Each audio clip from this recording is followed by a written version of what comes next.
Olá, aqui é o Tio do Papelão, trazendo mais um vídeo de contos de terror. Não esqueça de deixar o like e se inscrever no canal. Meu nome é Rafael e isso aconteceu quando eu estava no segundo ano da faculdade. Não consegui vaga no alojamento estudantil depois do primeiro ano e, na correria, acabei alugando um quarto numa república que ficava um pouco afastada do campus, numa área meio esquisita de Belo Horizonte. Não era o ideal, mas era barato. E com minha bicicleta, dava para encarar o trajeto.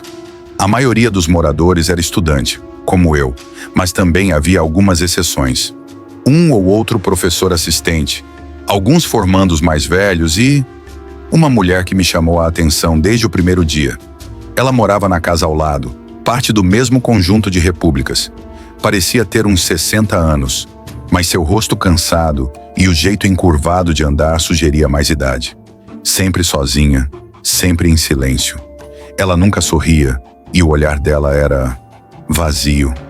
A princípio, achei que talvez fosse ex-funcionária da universidade ou alguma aluna de programas especiais. Mas ninguém falava muito dela e eu também não perguntei. A primeira vez que achei o comportamento dela estranho foi na cozinha comunitária. O mais curioso é que cada casa tinha sua própria cozinha, então eu não entendi o motivo de ela estar lá. Ela não cozinhava, não comia, não conversava. Só ficava parada, observando a gente, enquanto o som da música tocava e o cheiro de comida tomava o ar. Várias vezes peguei o olhar dela fixo no meu. Sabe aquela sensação de estar sendo observado? Pois é. Mesmo com a cozinha cheia, ninguém a cumprimentava. Como se ela fosse invisível. Aquilo me incomodava. Dias depois, enquanto fazia uma tarefa no meu quarto, olhei pela janela e a vi parada. No meio da rua, encarando minha janela. Era noite, fazia frio, e mesmo assim ela estava ali. Não dava para saber se olhava diretamente para mim ou para casa, mas algo me dizia que era para mim. Sem pensar, acenei. E me arrependi na mesma hora. Em vez de responder, ela deu uns pulinhos como se tivesse ficado animada e saiu correndo para a casa dela. Senti um mal-estar na hora. Agora ela sabia qual era o meu quarto. Mais tarde, perguntei para um colega da casa sobre ela.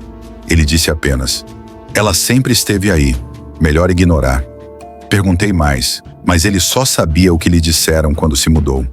Aquilo me deixou inquieto. Então continuei perguntando até um dos veteranos da casa dela me contar que ela era ligada à faculdade e meio maluca, mas que nunca tinha agido com violência. Segundo ele, ninguém podia impedir que ela morasse lá. Isso era com o responsável pelas repúblicas. Deixei pra lá, ou tentei, até que piorou. Numa noite de terça-feira, saí do quarto e quase esbarrei com ela no corredor. Ela estava parada bem em frente à minha porta. Dei um pulo para trás de susto. Já passava da meia-noite e a casa estava em silêncio. Ela me olhou brevemente, virou-se e saiu andando como se eu fosse o intruso. E isso não foi um caso isolado. Passei a vê-la em lugares onde ela não deveria estar, fazendo coisas que não faziam sentido. Um dia perdi a chave do meu quarto. Todas as portas tinham fechadura. O lugar tinha sido um hotel no passado. Muita gente deixava as portas destrancadas, mas eu não conseguia dormir sem trancar a minha. Fiquei frustrado. Tinha uma cópia, mas teria que fazer outra. E aquele gasto inesperado pesou. Algumas noites depois, acordei sem motivo aparente. Então ouvi um barulho baixo vindo do armário. A cada 20 segundos, um leve tum, como se algo estivesse se mexendo lá dentro. Meu coração disparou. Me levantei devagar e fui até o armário, tentando controlar a respiração. Com um impulso só, abri a porta e gritei. Ela estava lá. A mulher estava encolhida dentro do meu armário, com uma das minhas gravatas enrolada no pescoço. Os olhos arregalados. Na mão, uma faca de cozinha. Ela se assustou com o meu grito e, num instante, avançou para cima de mim. Dessa vez, meu grito foi de verdadeiro pavor. Lutei com ela, consegui desarmá-la e a imobilizei no chão. Ela chutava, mordia, gritava sem parar. Chamei por ajuda. Meus colegas saíram dos quartos assustados e o Léo, meu amigo, veio me ajudar. Nós dois conseguimos segurá-la até que alguém chamasse a polícia. Quando os policiais chegaram, ela estava calada, parada com o mesmo olhar vazio. No bolso dela, minha chave. Dias depois, a verdade veio à tona. Ela era irmã do administrador do imóvel, que a colocou lá sem ninguém saber. Ela tinha problemas psiquiátricos sérios. Em vez de interná-la ou procurar tratamento, o cara simplesmente a deixou morando num quarto vago. Ele acabou sendo preso por negligência e outros crimes. E, sinceramente, eu o culpo mais do que culpo ela. Sinto pena dela. Mas isso não apaga o fato de que ela tentou me matar. Até hoje não sei o que fez ela fixar o olhar em mim. Talvez nunca saiba. Só torço para nunca mais passar por nada parecido. Tô para me formar agora e, apesar de ter boas memórias da faculdade, essa é a que mais marcou. Essa história não é exatamente minha, mas eu basicamente vi tudo acontecer. Então resolvi contar mesmo assim. Moro numa casa simples de 2 andares com meu marido, Carlos, há quase 20 anos. Nossos filhos já saíram de casa e estão vivendo suas vidas, e eu não poderia estar mais orgulhosa. Mas o que vou contar aconteceu no ano passado. Alguém tinha acabado de se mudar para a casa da frente, o que foi ótimo, porque eu já estava cansada de olhar para aquele imóvel vazio. Como sou aposentada, passo muito tempo na varanda, tricotando, lendo, aproveitando o clima com Carlos. Essas coisas. Também escuto muito podcast de crimes reais e às vezes deixo uma música tocando. O rapaz que se mudou para a frente parecia ter uns 20 e poucos anos. Andava num carrão desses importados e se vestia todo cheio de estilo, então pensei que fosse rico. Ou fingisse ser. Mas não me leve a mal. Ele era muito educado. Se apresentou pra gente depois de uns dias. O nome dele era Renato, e ele tinha se formado na faculdade fazia pouco tempo, como eu imaginei. Era inteligente e se dava super bem com o Carlos. Riam, falavam de futebol, até contavam histórias da época da faculdade que eu nem lembrava mais. Renato disse que trabalhava com entretenimento e fazia uns freelas para uma dessas celebridades da internet. Nem entendi direito, mas parecia que dava dinheiro, porque ele esbanjava. Conversava sobre ações, investimentos. Enfim, parecia um bom rapaz.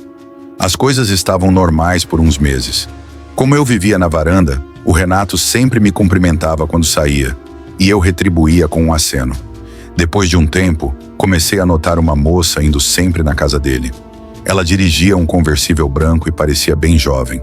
Loira, bonita, o tipo de garota que se espera ver com um cara como ele. Para ser honesta, ela se vestia de um jeito que eu não achava muito apropriado. Mas enfim, imaginei que fosse a namorada dele. Ela tinha a chave da casa e tudo, então fazia sentido. Passava lá 1 ou 2 vezes por semana quando ele não estava. Ficava um tempo e depois ia embora. Achei esquisito, mas os jovens namoram diferente hoje em dia, né? Resolvi não me meter. Aí um dia, vi os dois juntos. O Renato chegou de carro com ela no banco do passageiro. Confirmei que era mesmo a namorada. Só que pouco depois disso, as coisas começaram a mudar. Uma tarde eu estava mexendo nas plantas do jardim quando ouvi gritos vindos da casa dele. Os dois estavam discutindo no quintal. Não conseguia entender o que diziam, mas ela gesticulava muito. Parecia até que ia bater nele. Depois de um tempo, entrou no carro, bateu a porta com força e saiu cantando pneu. O Renato ficou lá parado, abanando a cabeça e depois entrou em casa. Nem me notou. Quando me mudei para o meu novo lugar, eu estava apenas procurando um recomeço. Não vou entrar nos detalhes, mas digamos que tive uma situação ruim com um ex que tornou impossível ficar na minha cidade antiga. Eu ganhei um pouco de dinheiro cedo na vida e tomei algumas decisões ruins sobre o tipo de mulheres com quem me cercava. Lições aprendidas. O bairro para o qual me mudei é muito bom, com pouco crime, tranquilo, e a maioria das casas são de famílias. As casas aqui são bem espaçadas, o que foi parcialmente o que me atraiu, mas por algum motivo, a propriedade ao lado da minha é muito mais próxima do que as outras casas umas das outras. E, aliás, aquela casa ao lado é enorme. Quando a vi pela primeira vez, pensei que facilmente caberia uma família de 10 pessoas. Honestamente, foi isso que imaginei, que uma grande família morava lá, com avós e tudo mais. Mas eu não poderia estar mais errado. Mesmo tentando ser discreto, não queria ser um vizinho rude. Decidi me apresentar a todos na vizinhança. Por algum motivo, decidi me apresentar aos vizinhos do lado por último. Não sei bem o porquê, Todos os outros que conheci pareciam realmente gentis e genuínos. Diria que 90% deles eram pais de crianças pequenas. E sim, todos pareciam um pouco intimidadoramente bem-sucedidos. Mas isso era mais uma preocupação pessoal. Quando cheguei para conhecer o meu vizinho do lado, minha bateria social estava quase no fim, depois de passar o dia fazendo conversa fiada com estranhos. Eu sabia que, se fosse direto para casa, nunca mais teria motivação para conhecê-los. Então simplesmente respirei fundo e fui até o caminho de entrada da casa deles. Eu já estava acostumado a ser recebido por alguém de meia idade. Então, quando um cara jovem de mullet abriu a porta, fiquei um pouco surpreso. Ele parecia até mais jovem do que eu, o que foi um choque. Mas me recuperei rapidamente e continuei com o meu discurso de novo na vizinhança. Durante a conversa, ele me deu um grande sorriso e me interrompeu antes mesmo de eu terminar de falar. Ele disse algo mais ou menos assim: "Nossa, alguém que nasceu na minha década. Que surpresa boa." Eu ri e disse o mesmo, desabafando com ele sobre como me sentia deslocado, sendo um cara solteiro na casa dos 20 e poucos anos, em meio a tantas famílias com filhos. Ele me disse para não me preocupar com isso e que a maioria das pessoas ali se mantinha mais reservada, o que me deu um certo alívio. Ele se apresentou como Ricardo e disse que eu deveria passar lá para tomar um drink um dia. Dei de ombros e disse: "Por que não agora?" Achei que ele iria rir e me convidar para entrar, mas em vez disso, ele olhou por cima do ombro como se estivesse checando a sala de estar. E depois olhou de volta para mim, dizendo que adoraria, mas estava ocupado trabalhando. Perguntei o que ele fazia, e ele, depois de dar uma risada e me lançar um olhar esquisito, disse: "Finanças", mas não deu mais detalhes. Achei estranho, mas não falei nada. Perguntei se ele morava sozinho, e para minha surpresa, ele disse que sim, o que me pareceu muito estranho, dado o tamanho da casa dele. Conversamos mais um pouco, ele me deu seu número e foi para dentro. Eu estava animado porque alguém da minha idade morava ali e parecia ser uma pessoa legal, mas não conseguia parar de achar estranho que alguém como ele vivesse ali sozinho. E sim, eu também estava morando sozinho, mas minha casa não tinha nem metade do tamanho da dele. Enfim, voltei para casa e segui com minha vida. Isso aconteceu há cerca de 6 meses. Nos primeiros dias, nada demais aconteceu. Eu enviei uma mensagem para o Ricardo, mas ele sempre reclamava de estar muito ocupado e se desculpava por não conseguirmos nos encontrar. Com o tempo, parei de tentar, não de forma hostil, mas de um jeito mais: "Você segue sua vida e eu sigo a minha." Nunca vi ninguém entrando ou saindo da casa do Ricardo, sem visitantes, sem festas, sem garotas. Ele nem mesmo pedia comida para entrega, o que eu achava estranho, já que o carro dele estava sempre estacionado na garagem. Eu realmente não sabia o que ele comia, porque eu nunca o via sair da casa. O cara vivia como um fantasma.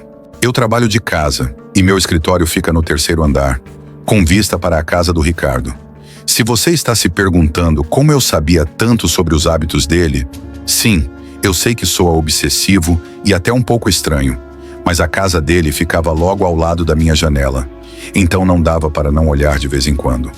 Uma noite, uma quarta-feira, lembro-me bem, acordei por volta das 2 da manhã com o som de música alta. Como dormia com as janelas abertas, provavelmente por isso acordei tão facilmente. A princípio, achei que estava imaginando coisas, ou era parte de um sonho muito vívido, mas estava errado. Levantei da cama e olhei pela janela. Lá estavam 7 ou mais carros estacionados na garagem do Ricardo. Não havia dúvida, ele estava fazendo uma festa. Agora, não me entenda mal, não sou do tipo de reclamar de um pouco de barulho. Já fui a muitas festas em minha vida, mas era no meio da semana e o volume estava insano. Achei que deveria ir até lá e pedir para ele baixar o som. Coloquei um moletom e fui até a casa dele. Quando cheguei, era uma festa de verdade. Toquei a campainha, mas ninguém atendeu. Peguei meu celular para mandar uma mensagem para o Ricardo, mas decidi não mandar, sabendo que ele provavelmente me ignoraria com uma desculpa qualquer. Na manhã seguinte, fui até lá novamente. Bati mais forte na porta, mas nada. Quando fui tentar abrir a porta, para minha surpresa, ela estava destrancada. Dentro, a primeira coisa que vi foi uma pilha de sapatos no hall de entrada. Pelo menos uns 10 pares, mas algo estava errado. Não havia ninguém ali. Fui para a sala de estar, esperando ver alguém por lá, mas estava completamente vazio. Não havia nem mesmo copos ou bebidas deixadas por ali. Eu ainda podia ouvir as pessoas rindo e se divertindo, mas então percebi que não era bem música. Era uma gravação de pessoas rindo, gritando, batendo copos. A festa inteira era falsa, mas ainda assim não fazia sentido. Não explicava os carros e os sapatos. Eu estava confuso, até que percebi um cheiro forte de cloro ou algum outro tipo de produto de limpeza, o que fez todo o meu corpo alertar que talvez minha vida estivesse em perigo. Então me virei e comecei a sair o mais silenciosamente possível. Ao subir as escadas, a luz atrás de mim se apagou repentinamente, como se alguém tivesse fechado a porta. Não ouvi a porta, mas senti. Corri para as escadas e saí da casa. Passei pela porta da frente e pulei o muro, indo direto para o meu quintal. Entrei pela porta dos fundos e tranquei-a atrás de mim. Meu coração estava batendo forte, mas eu sabia que não podia deixar o Ricardo ou qualquer outra pessoa saber que eu havia invadido a casa. Mais tarde fiquei observando pela janela, tentando entender o que tinha acontecido. Nada de estranho aconteceu naquele dia, mas continuei preocupado. Depois de alguns dias, eu fui até alguns vizinhos para perguntar se eles tinham ouvido o som da festa. Nenhum deles sabia do que eu estava falando. Eu me sentia louco. Isso já tem alguns meses. E o mais estranho é que o Ricardo ainda não voltou, e sua casa está começando a ficar abandonada. A grama está crescendo e uma pilha de pacotes está parada na porta. Eu realmente não sei o que pensar. Sinto que há algo errado. Quando o Ricardo voltar, se é que algum dia voltar, talvez eu vá perguntar diretamente o que aconteceu. Não esqueça de deixar o like e se inscrever no canal. E acompanhe o vídeo anterior. Até a próxima.